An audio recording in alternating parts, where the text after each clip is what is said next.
দুনিয়াদার দুনিয়া নিয়ে পড়ে আছে, সারাদিন দুনিয়ার ফিকির, এদের সাথে মিশিয়েন না। কথা বুঝতে পারছেন না? দুনিয়াদারদের সাথে বেশি মিশেন না, যারা দিনদার ওদের সাথে মেশেন। যে আপনাকে পরকালে কথা স্মরণ করাবে এর সাথে মেশেন, ইনশাল্লাহ আপনি আল্লাহ নূরের মধ্যে থাকবেন। যত দুনিয়ার ভিতরে ঢুকবেন তত আপনি হারিয়ে যাবেন, দুনিয়ার মধ্যে যত ঢুকবেন তত হারিয়ে যাবেন। আর আমাদের এখনকার চলাফেরার মধ্যে পরিবার, সমাজ, অর্থনীতি, ব্যবসা, মুআমালাত সবখানে দেখবেন দুনিয়ার আলাপ বেশি, খালি দুনিয়া আর দুনিয়া, দুনিয়া আর দুনিয়া, তাই না? খুব কমই হয় মৌতের কথা কতবার আলোচনা করা হয় বলেন দেখি? মৌতের কথা আলোচনা করা হয় কতবার? কবরের আযাব নিয়ে কতবার কথা বলা হয়? কবরের শাস্তি, বারজাখের জীবনের শাস্তি নিয়ে কতবার কথা বলা হয়? কবরের পর যে মিজান, পুলসিরাত, জান্নাত জাহান্নাম আছে এগুলো নিয়ে কত আলোচনা করা হয়? বেশিরভাগ আলোচনা দেখবেন অন্যের গীবত অথবা মুভিজ নিয়ে, সিনেমা নিয়ে, গান নিয়ে, নাটক নিয়ে, পলিটিক্স নিয়ে। পলিটিক্স নিয়ে কথা বলে যে বোঝে না সেও কথা বলে। দেখবেন তরকারিওয়ালা, রিক্সাওয়ালা, ভ্যান চালক সবাই পলিটিক্স নিয়ে কথা বলছে। ও পলিটিক্সের বোঝে নাকি? এটা নিয়ে তারা কথা বলবেন যারা বোঝেন। আমার কথা বলার দরকার নেই, কারণ আমি বুঝি না। ইকোনমিক সেক্টর, ইকোনমিক সেক্টর সবাই বোঝে। যারা ইকোনমিক্সের দক্ষ তারা বুঝবে ইকোনমিক সেক্টর কি, ব্যাংকিং সিস্টেম কি, ওয়ার্ল্ড কারেন্সি কি, ওয়ার্ল্ড অ্যাফেয়ার্স কি হচ্ছে, এগুলো তারা বুঝবেন, তারা কথা বলবেন। দেখা যায় সবাই সব বিষয়ে কথা বলতে যায় আর সমস্যা বাঁধে। যে ধর্ম ভালো বোঝেন তিনি ধর্মের কথা বলবেন। মানে আমরা আমাদের কথাগুলোকে বেশিরভাগ সময় অহেতুক নষ্ট করি, যেটা বুঝি না সেটা নিয়ে কথা বলি। অহেতুক কঠিন কঠিন সাবজেক্ট, কঠিন কঠিন দর্শন, তত্ত্ব, এগুলো কথা বলতে থাকি, অথচ বাস্তবতার সাথে এগুলো কোনো সম্পর্কই নেই। এগুলো আমাদের আত্মাটাকে নষ্ট করছে। আমি এটা লিখিত বলেছিলাম, আবারও বলছি আপনাদের সামনে। ইবনুল কাইয়্যুম রাহিমাহুল্লাহ বলেছেন, উনি একজন বড় আলেম ছিলেন, বড় মুজাদ্দিদ, যার সমপর্যায়ের আলেম এখন খুঁজে পাওয়া দুষ্কর। ইবনে তাইমিয়া রাহিমাহুল্লাহর ছাত্র। তিনি বলেছেন কিছু কিছু হালাল কাজ আছে যেগুলো মানুষের অন্তরকে মেরে ফেলে। কিছু হালাল কাজ আছে যেগুলোর অতিরিক্ততা মানুষের অন্তরকে মেরে ফেলে। যেমন 1 নাম্বার, বেশি কথা বলা। বেশি মানুষের সাথে কথা বলবেন, অন্তর মরে যাবে। 2, মানুষের সাথে বেশি মেশা। বেশি বেশি মানুষের সাথে মিশবেন, আপনি মানুষের দ্বারা প্রভাবিত হবেন। আর বেশিরভাগ মানুষ যেহেতু অজ্ঞ হবে এবং খারাপ হবে, আপনার ভেতরে খারাপই ঢুকে যাবে। 3 নাম্বার, বেশি খাওয়া। যারা বেশি খায় এদের কলব মরে যায়। মাশাআল্লাহ, এখন দেখা যায় এরকম চেয়ারে বসে এমন অনেকেই কথা বলি যারা ভরির ভারে হাঁটতে পারে না। কথা কি বুঝতে পারছেন? এই চেয়ারে বসা মানুষের তো ভরি থাকার কথা না। এটা তো সুন্নত নয়। আমার তো দেহের মধ্যে আমি সুন্নত অ্যাপ্লাই করতে পারি নাই, আমি মানুষকে সুন্নত শেখাবো কি? খাওয়ার সময় গোগ্রাসে খেয়েছি, আমি সুন্নত নষ্ট করেছি, ফিজিক্যাল স্ট্রাকচার নষ্ট হয়ে গেছে। এখানে বসে সুন্নতের বয়ান করছি বিশাল ভরি নিয়ে। সুবহানাল্লাহ, এই হচ্ছে বাস্তবতা। তারপর তিনি বলেছেন বেশি ঘুম অন্তর মেরে ফেলবে। আরেকটা কথা বলেছেন বেশি স্ত্রী সহবাস। উনি বলেছেন স্ত্রী হালাল, কিন্তু বেশি করতে গেলে অন্তর মরে যাবে। এই কাজগুলো বেশি বেশি করলে কলব মরে যায়। সেক্ষেত্রে আমাদেরকে দেখেন আমরা এগুলোতে বেশি ব্যস্ত আছি। আত্মশুদ্ধি অর্জন হবে আপনার আল্লাহওয়ালা মানুষের সহবতে থাকলে। আল্লাহওয়ালা মানুষের অন্য কারো সহবতে গেলে আপনি দুনিয়াতে ডুবে যাবেন, কারণ তারা পরকাল কেন্দ্রিক কথাবার্তা বলবেন, আপনাকে আল্লাহর দিকে নিয়ে যাবে না। প্রতিটা বৈঠক আজকে থেকে একটা নিয়াত করেন, আজকের পরে যে বৈঠকেই বসবেন অন্তত একবার আল্লাহর কথা আলোচনা করবেন, একবার রাসূলের প্রতি দরুদ পড়বেন। করা যাবে? যেখানেই বসেন, ব্যবসায় বসেন, বাণিজ্যে বসেন, চাকরিতে বসেন, মসজিদে বসেন, হালাকায় বসেন, পলিটিক্যাল আলোচনায় বসেন, যেখানেই বসেন অন্তত একবার আল্লাহর কথা বলবেন, একবার রাসূলের কথা বলা যাবে না? এরপরে সেখান থেকে ওঠার আগে একটা দোয়া পড়ে উঠবেন, সেটা হলো সুবহানাকা আল্লাহুম্মা বিহামদিকা আশহাদু আল্লা ইলাহা ইল্লা আনতা আস্তাগফিরুকা ওয়া আতুবু ইলাইক। ফজিলত, ওই বৈঠকে যদি অহেতুক কোনো কথা হয়ে যায় এটার কাফফারা হয়ে যাবে ইনশাআল্লাহ, গুনাহটা মাফ। আর যদি ভালো কোনো কথা বলে থাকে এটা কিয়ামতের মাঠে সওয়াবের একটা বুলন্দ হয়ে থাকবে, সওয়াব হিসাবে বুলন্দ হয়ে থাকবে, এটা আপনাকে দেয়া হবে ইনশাআল্লাহ। আমরা আমাদের ভিতরটা চেঞ্জ করে আসেন। আত্মশুদ্ধি, সোহবত লাগবে। 1 নাম্বার বলেছে কি? তাওহীদ লাগবে, শিরক রাখা যাবে না। 2 নাম্বার সুন্নত লাগবে, বেদাতের সাথে আপোষ করা যাবে না। এই জায়গায় একটা কথা বলে অন্যদিকে যাই, বেদাতীদের একটা শাস্তি আছে, কিন্তু সারা জীবন প্রচুর আমল করেছে কিন্তু আমলগুলো নবীর তরিকায় হয়নি। এ কারণে হাওজে কাউসারের পানি যখন নবী সাল্লাল্লাহু আলাইহি ওয়াসাল্লাম খাওয়াতে যাবেন, একটা পর্দা পড়ে যাবে। এটা সহিহ বুখারীতে হাদিস এসেছে, একটা পর্দা পড়ে যাবে। এবং নবী সাল্লাল্লাহু আলাইহি ওয়াসাল্লাম নিজে বলবেন, ইন্নাহুম মিন্নি, এরা তো আমার উম্মত। কেন পর্দা পড়ে গেল? আল্লাহ পাক জানিয়ে দিবেন, ইন্নাকা লা তাদরি মা আহদাসা বা'দাক, আপনি জানেন না আপনার মৃত্যুর পর তারা আপনার দিনকে কিভাবে পরিবর্তন করেছিল। মানে আপনার সুন্নতে কত বেদাত ঢুকিয়েছিল আপনি জানেন না।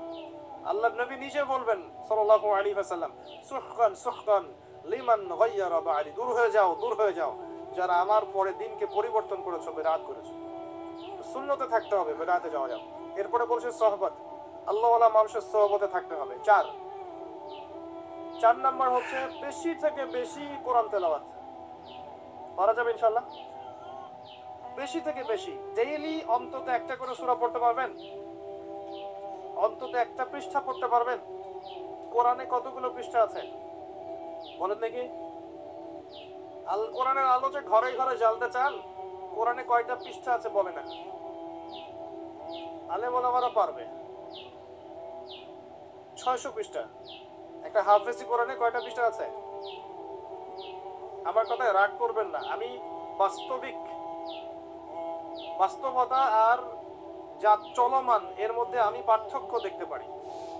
অনেক আমাদের আশা আল কোরআন আলো ঘরে ঘরে জ্বলুক, তাই না? দেখবেন ঘরে ঘরেই কোরআন পড়তে জানে না। তো ঘরে ঘরে প্রতিটা মানুষ যদি কোরআন পড়তে না জানে, আলো কি এমনি এমনি জ্বলবে নাকি? আসলে অযথা স্লোগান দিয়ে লাভ আছে?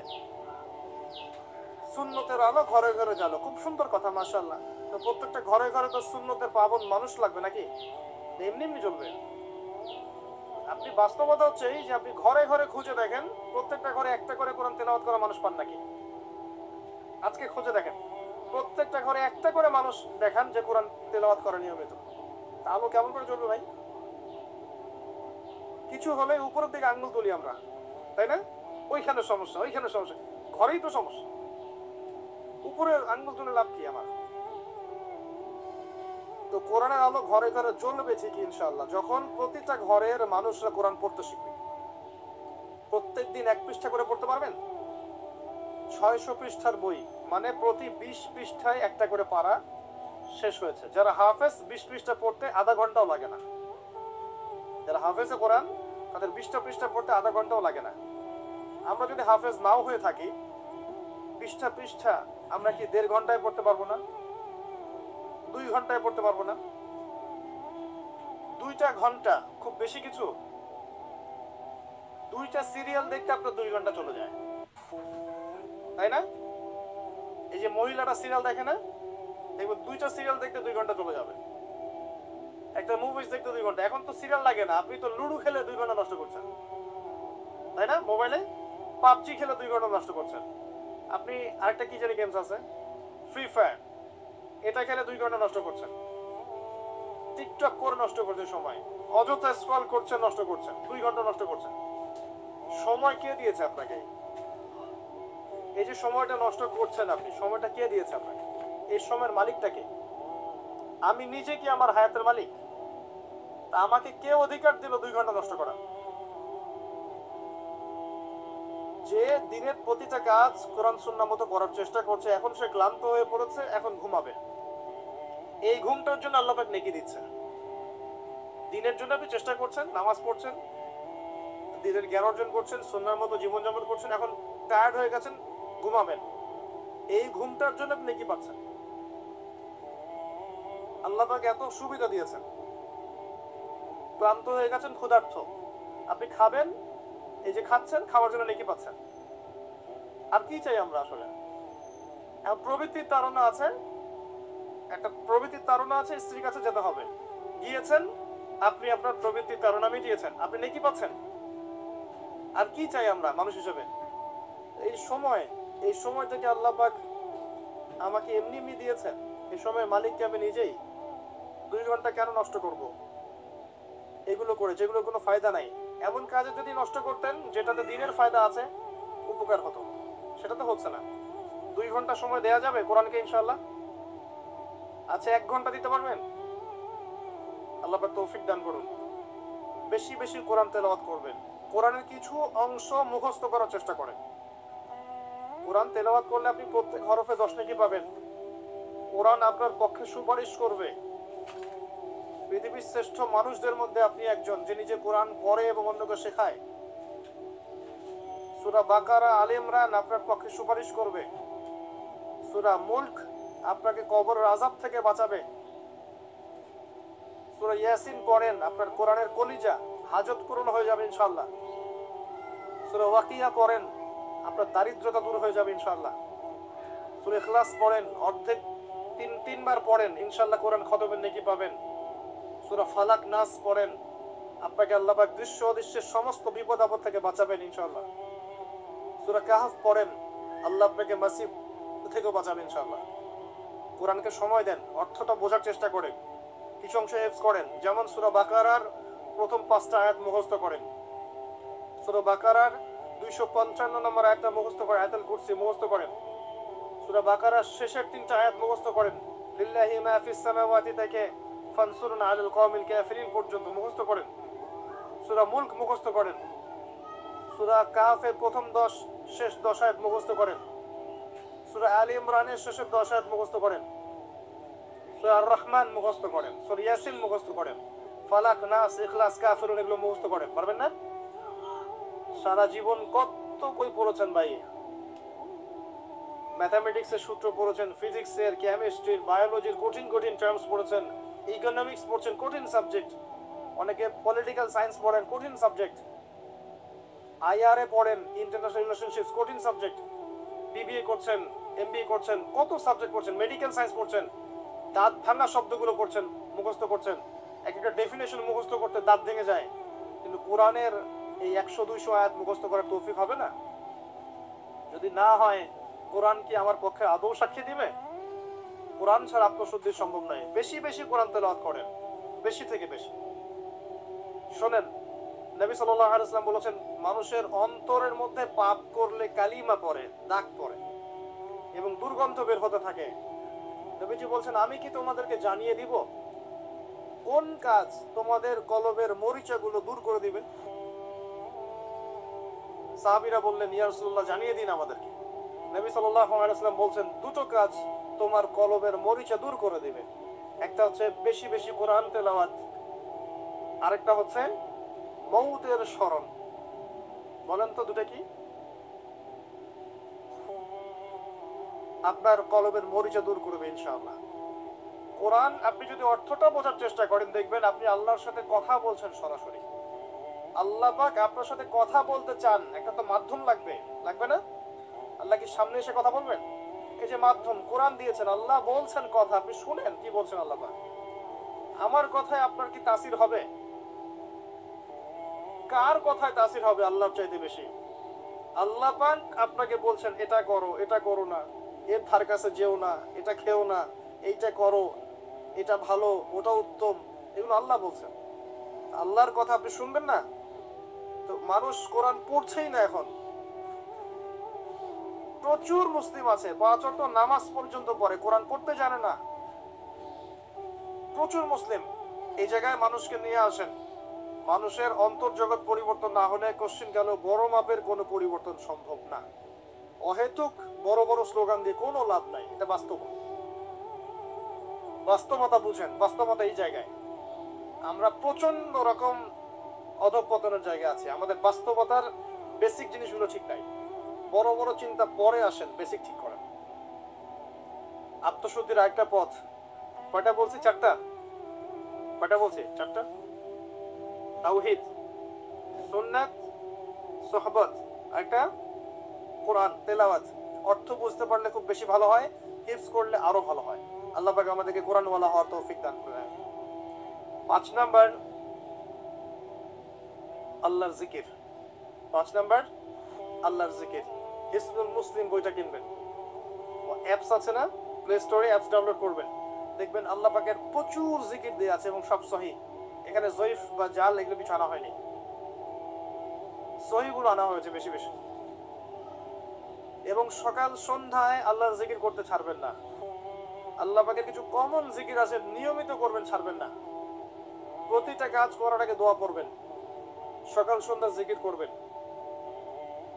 যুব সমাজ যদি ঘুমানোর দোয়া না জানে, এর চেয়ে ব্যর্থতার কিছু নাই। খালি এতটুকু জানে খাওয়ার আগে বিসমিল্লাহ বলতে হয়, শেষে আলহামদুলিল্লাহ বলতে হয়। অথচ বাথরুমে যাওয়া, বের হওয়া, খাওয়া, ওঠা, ঘুমানো, চলাফেরা, কত জিকির আছে, কত দোয়া আছে, এগুলো যদি ওরা না করে, না জানে, তাহলে আত্মশুদ্ধি অর্জন করতে পারবে না। কয়েকটা কমন বলে দিচ্ছি।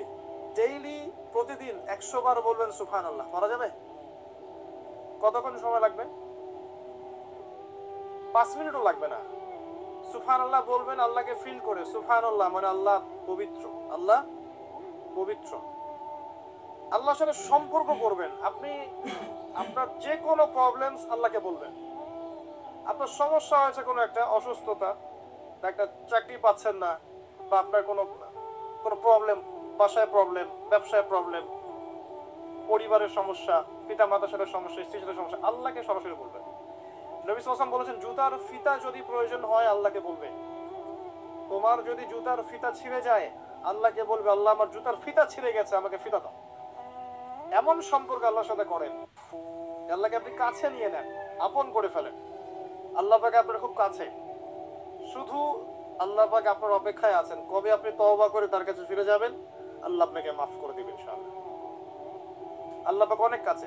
100 বার সুবহানাল্লাহ বলতে পারবেন ডেইলি? 100 বার আলহামদুলিল্লাহ বলতে পারবেন? 100 বার আল্লাহু আকবার বলতে পারবেন? সংখ্যা ফিক্স না করে আপনি করতে পারেন, সংখ্যা ফিক্স না করে আপনি করতে পারেন, যত ইচ্ছা। আমি জাস্ট বললাম যাতে আপনার মধ্যে একটা ফিলিংস থাকে যে আমি আজকে সারাদিনে 100 বার বলেছি। 100 বার বলতে পারবেন লা হাওলা ওয়ালা কুওয়াতা ইল্লা বিল্লাহ, সুবহানাল্লাহি ওয়া বিহামদিহি সুবহানাল্লাহিল আযীম? পারবেন? বেশি না, সকালে 10 বার, সন্ধ্যায় 10 বার দরুদ শরীফ পড়তে পারবেন? সবচেয়ে উত্তম দরুদ কোনটা? দরুদ ইব্রাহিম। একটা ছোট্ট শিখিয়ে দিচ্ছি, আল্লাহুম্মা সাল্লি ওয়া সাল্লিম আলা নবিয়িনা মুহাম্মদ। পারবেন? আল্লাহুম্মা সাল্লি ওয়া সাল্লিম আলা নবিয়িনা মুহাম্মদ। সকালে 10 বার, সন্ধ্যায় 10 বার। ইনশাআল্লাহ আপনার জন্য আল্লাহ রাসূল সুপারিশ করবেন ইনশাআল্লাহ। ফজিলত। আরো বেশি পড়তে পারলে আরো ভালো হয়। অন্তত 10 বার পড়তে পারবেন লা ইলাহা ইল্লাল্লাহ ওয়াহদাহু লা শারীকা লাহ লাহুল মুলক ওয়া লাহুল হামদ ওয়া হুয়া আলা কুল্লি শাইইন কাদির। পারবেন? খুব কঠিন কিছু কিছু না। এইগুলো নিয়মিত করার চেষ্টা করেন। হাঁটতে চলতে বলেন হাসবি আল্লাহ ওয়া নি'মাল ওয়াকিল। হাঁটতে চলতে বলেন সুবহানাল্লাহ, আলহামদুলিল্লাহ, লা ইলাহা ইল্লাল্লাহ। ডেইলি 100 বার বলতে পারবেন আস্তাগফিরুল্লাহ ওয়া আতুবু ইলাইহি। পারবেন? আস্তাগফিরুল্লাহ ওয়া আতুবু ইলাইহি ডেইলি। কতক্ষণ সময় লাগবে? এগুলো হাঁটতে চলতে করা যায়। এই যে বাইক চালান না আপনারা, ড্রাইভ করতে করতে বলা যায়, ড্রাইভ করতে করতে এগুলো বলা যায়। অনেক কিছু মানে কাজের মধ্যেও এগুলো করে ফেলা যায়। আল্লাহ পাক আপনাদের জিহ্বাগুলোকে আল্লাহ জিকিরে সিক্ত করে দিন। আমি আল্লাহ পাকের জিকির যে যত বেশি করবে, ইনশাআল্লাহ তার কলবে আল্লাহ নূর তত বেশি আসবে, আত্মশুদ্ধি অর্জন হবে ইনশাআল্লাহ। আর দু একটা আমি আমল বলে শেষ করছি। আল্লাহর কাছে দোয়া করবেন বেশি বেশি। কি করবেন? দোয়া করেন তো? দোয়া করবেন মন থেকে, খালি হাত তুলে আল্লাহুম্মা আনতাস সালাম মিনকাস সালাম তাবারাকতা ইয়া যাল জালালি ওয়াল ইকরাম বিরহমাতিকা ইয়া আরহামার রাহিমিন। এইভাবে দোয়া না। হাত উঠিয়েছেন, মনে করেন আপনি আল্লাহকে দেখতে পাচ্ছেন, মনে করেন আল্লাহকে আপনি দেখছেন, আল্লাহর সামনে হাত তুলেছেন, মনের সব চাওয়া আল্লাহর কাছে ঢেলে দেন। পারা যাবে? মেকি দোয়া। দোয়া আমরা দেখা যায় মানুষকে ডেকে এনে দোয়া করাই। আপনার বাবা মারা গেছেন, আমি কি ফিলিংসটা বুঝতে পারবো? আপনার সন্তান অসুস্থ, আমি কি বুঝতে পারবো আপনার মনের অবস্থা কি? আপনি বুঝবেন আপনার মনের অবস্থা কি। আপনি নিজে নিজের আমলগুলো করার চেষ্টা করেন, নিজে নিজের কাজ করেন, নিজে নিজের বাবার জানাজার নামাজ পড়ান, নিজে আপনার কোরআন তেলাওয়াত করেন, নিজে আপনি কোরআন বোঝেন, নিজে দোয়া করেন বাবার জন্য, মায়ের জন্য, সন্তানের জন্য। নিজের আমল নিজে করেন। যেটা বুঝবেন না সেটা জিজ্ঞাসা করবেন, এতটুকুই। দোয়া বেশি বেশি করেন। প্রত্যেক ফরজ নামাজের পরে আল্লাহর কাছে দোয়া করবেন, আল্লাহ পাক দোয়া কবুল করেন। রাতের শেষ অংশে আপনি দোয়া করবেন, আল্লাহ দোয়া কবুল করেন। সালাম ফিরানোর আগে আল্লাহ পাক দোয়া কবুল করেন। বৃষ্টি পড়ছে, দোয়া করেন, আল্লাহ দোয়া কবুল করেন। একটা ভালো কাজ করেছেন, দোয়া করেন। ইমিডিয়েট পরে দোয়া করেন, আল্লাহ দোয়া কবুল করবেন। দান সাদাকা করলেন, দোয়া করেন, আল্লাহ দোয়া কবুল করবেন ইনশাআল্লাহ। আজান হয়েছে, আজানে এবং ইকামতের মাঝখানে সময় পাওয়া যায় না, এখন দোয়া করেন, দোয়া কবুল হবে ইনশাআল্লাহ। আজান হচ্ছে, দোয়া করেন। ইকামত হচ্ছে, দোয়া করেন। দোয়ার কবুলের সময়গুলো খুঁজে খুঁজে বের করেন। কাবাঘর দেখেছেন, দেখে দোয়া করেন। জামজামের পানি খাচ্ছেন, খেতে খেতে দোয়া করেন। আরাফার মাঠে গিয়েছেন, দোয়া করেন। যেসব জায়গায় গেলে দোয়া কবুল হয়, দোয়া করেন, আল্লাহ দোয়া কবুল করুন ইনশাআল্লাহ। সবচেয়ে সহজ পদ্ধতি বলে দিব, সেজদায় গিয়ে দোয়া করেন। নামাজের সেজদায় গিয়ে দোয়া করেন। এই জায়গায় বান্দা আল্লাহর সবচেয়ে কাছে থাকে। নবীজি বলেছেন, এই সময় বান্দা আল্লাহর এত বেশি কাছে থাকে যা অন্য কোনো সময় সে থাকতে পারবে না। এই সেজদায় আমরা খালি 3 বার কোন রকম বলি সুবহান রাব্বিয়াল আলা, বাস উঠে গেলাম, তাই না? বেশিরভাগ সময় এমনই করি। যারা আল্লাহওয়ালা মানুষ তারা সেজদা লম্বা করে, সেজদায় দোয়া করে, লম্বা করে দোয়া করেন। আল্লাহুম্মা আতিনা ফিদ দুনিয়া হাসানা ওয়া ফিল আখিরাতি হাসানা ওয়া কিনা আযাবান নার। এটা জানেন না? আল্লাহুম্মা আইন্নি আলা যিকরিকা ওয়া শুকরিকা ওয়া হুসনি ইবাদাতিক, পারেন না? আল্লাহুম্মা ইন্নী আসআলুকা ইলমান নাফিআন ওয়া আমালান মুতাকাব্বালান ওয়া রিজকান তাইয়্যিবা, পারেন না? কত দোয়া আছে, দোয়ার বইগুলো থেকে শিখে নেন। সেজদায় বেশি বেশি দোয়া করেন। মনে করেন আপনি নফল নামাজ পড়ছেন, নফল নামাজ, আপনার মন চেয়েছে আল্লাহর কাছে কিছু চাওয়ার। যদি আপনি আরবি না জানেন, আপনার মাতৃভাষায় দোয়া করে আল্লাহর কাছে চোখের পানি ছেড়ে দেন, ইনশাআল্লাহ আল্লাহ দোয়া কবুল করবেন।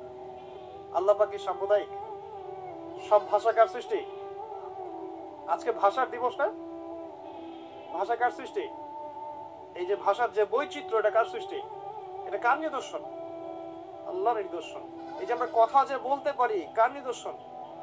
আর রহমান আল্লামাল কোরআন খালাকাল ইনসান আল্লামাহুল বায়ান। কথা বলা কে শিখিয়েছেন? কি অ্যামেজিং! দেখেন, বাবা মা যে ভাষায় কথা বলে, বাচ্চা সেই ভাষায় কথা বলে। আমরা একটা পরিবেশে থাকি, বাংলায় কথা বলি, আর পাশে আরেকটা ভাষায় কথা বলে। দেখবেন প্রত্যেক 40-50 কিলো পর পর ভাষা চেঞ্জ হচ্ছে। দেখছেন খেয়াল করে? ভাষা চেঞ্জ হচ্ছে। কি অ্যামেজিং বিষয়! এমনও মানুষ আছে যারা এমন ভাষায় কথা বলে আমরা বুঝি না কি ভাষায় কথা বলে। এটা আল্লাহ পাকের নিদর্শন। এবং আল্লাহ রাব্বুল আলামিন তার ভাষায় তার দিনকে চর্চা করার দিকে উদ্বুদ্ধ করেছেন। আরবিক শিখবেন, মাতৃভাষায় দিন বুঝবেন, আমল করবেন। কারণ আপনি যেভাবে বুঝবেন আপনার ভাষা, অন্য ভাষা আপনি এভাবে বুঝতে পারবেন না। আল্লাহ পাক আমাদেরকে আত্মশুদ্ধি অর্জন করার তৌফিক দান করুন।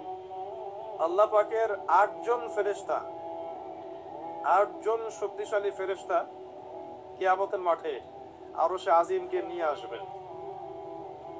এই ফেরেশতাদের আকৃতি সম্পর্কে আর বলার অপেক্ষা রাখে না যে তারা কত শক্তিশালী। কিয়ামতের মাঠে এই ছায়া ছাড়া অন্য কোনো ছায়া থাকবে না। আল্লাহ পাক তার বাছাইকৃত কিছু বান্দাকে আরশের ছায়ায় ছায়া দিবেন, যাদের কথা আমি এই হাদিসে বর্ণনা করলাম। এর মধ্যে যুবকদের কথা স্পেশালি এসেছে। মসজিদে 5 ওয়াক্ত নামাজ পড়ার সক্ষমতা বৃদ্ধদের থাকে না, যুবকদের থাকে। একজন সুন্দরী নারী জেনার জন্য আহ্বান করলো, একজন যুবক তার যৌবনের তাড়নাকে মিটিয়ে যদি বলতে পারে আমি আল্লাহকে ভয় করি, সে ইনশাআল্লাহ এই ছায়া ছায়া পাবে।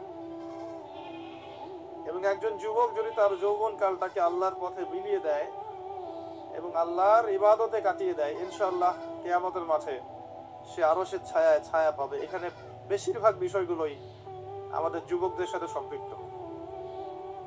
এমনকি যে 2 ব্যক্তি পরস্পরকে ভালোবাসবে আল্লাহর সন্তুষ্টির জন্য, এখানেও দেখা যায় এই ভালোবাসার ক্ষেত্রে যুবকরা অগ্রগামী হতে পারে। কিয়ামতের মাঠে 5টা প্রশ্ন হবে অতিরিক্ত। কবরের 3টা প্রশ্নের পরে কিয়ামতের মাঠে আরো 5টা অতিরিক্ত প্রশ্ন হবে। প্রথম প্রশ্ন হচ্ছে, তোমার সারা জীবন কোন কাজে ব্যয় করেছো? দ্বিতীয় প্রশ্ন স্পেশালি আবারও যুবকদের জন্য, যে তোমার যৌবন কালটা তুমি কোন কাজে ব্যয় করেছো? তৃতীয় প্রশ্ন হচ্ছে, কোন পথে সম্পদ উপার্জন করেছো? 4 নাম্বার, কোন পথে সম্পদ ব্যয় করেছো, খরচ করেছো। আর 5 নাম্বার হচ্ছে ইলম অনুযায়ী আমল করেছিলে কিনা। এই 5টা প্রশ্ন স্পেশালি কিয়ামতের মাঠে করা হবে প্রত্যেক ব্যক্তিকে। এর উত্তর না দেয়া পর্যন্ত কোনো মানুষ এক পা সামনে যেতে পারবে না, এক পা পিছনেও আসতে পারবে না। আমরা কি প্রস্তুত? তার আগে 3টা প্রশ্ন কবরের। শোয়ানোর সাথে সাথেই মানুষ যখন চলে যাবে,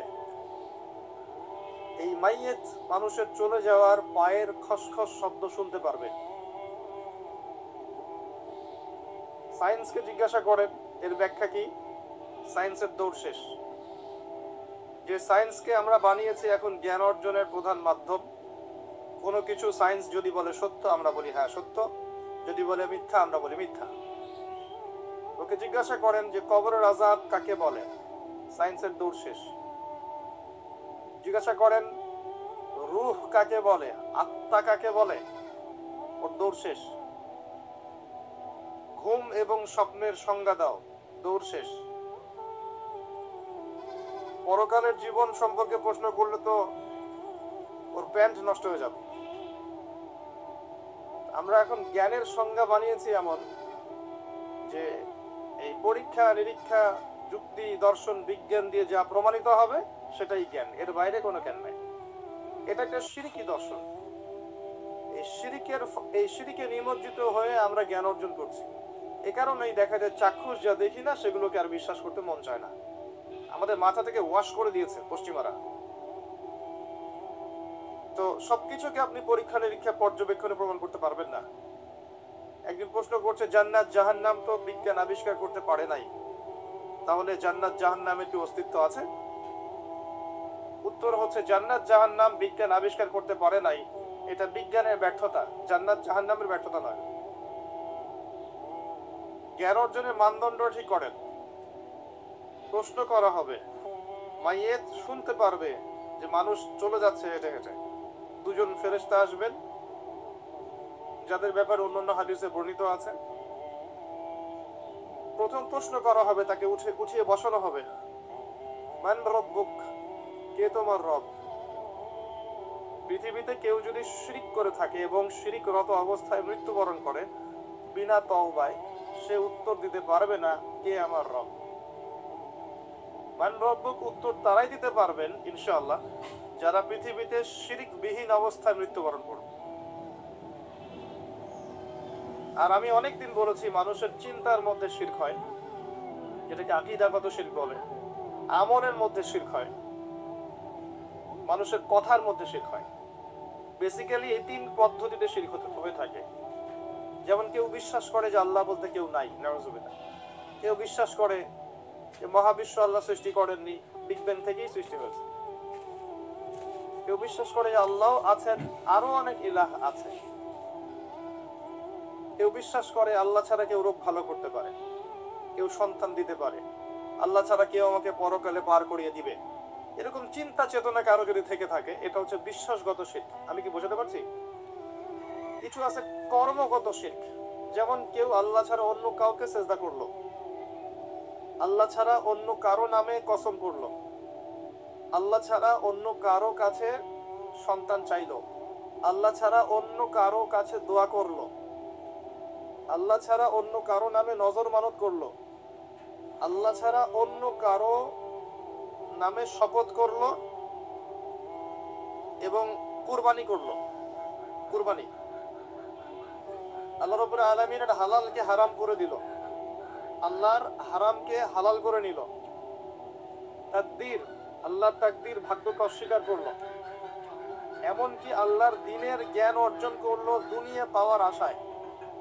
নামাজ পড়লো মানুষকে দেখানোর জন্য, যাকাত দিচ্ছে, সাদাকা করছে মানুষের বাহবা পাওয়ার জন্য। মানুষ অনেক বড় আলেম, মুফাসসির বলবে, মুহাদ্দিস বলবে, শায়েখ বলবে, এই জন্য দ্বীনের প্রচার করছে। দুনিয়ার স্বার্থে দ্বীনের জ্ঞান অর্জন করেছে। এগুলো সবই শিরকের অন্তর্ভুক্ত, কর্মগত শিরক। আবার কিছু আছে কথার মধ্যে শিরক। যেমন কেমন আছেন, আপনার দোয়ায় ভালো আছে। কেমন আছেন, আপনার দোয়ায় ভালো আছে। আপনার মায়ের কি অবস্থা? মায়ের অবস্থা ভালো, ডাক্তারটা সময় মতো না আসলে মাকে বাঁচানো যেত না। যাত্রা কেমন?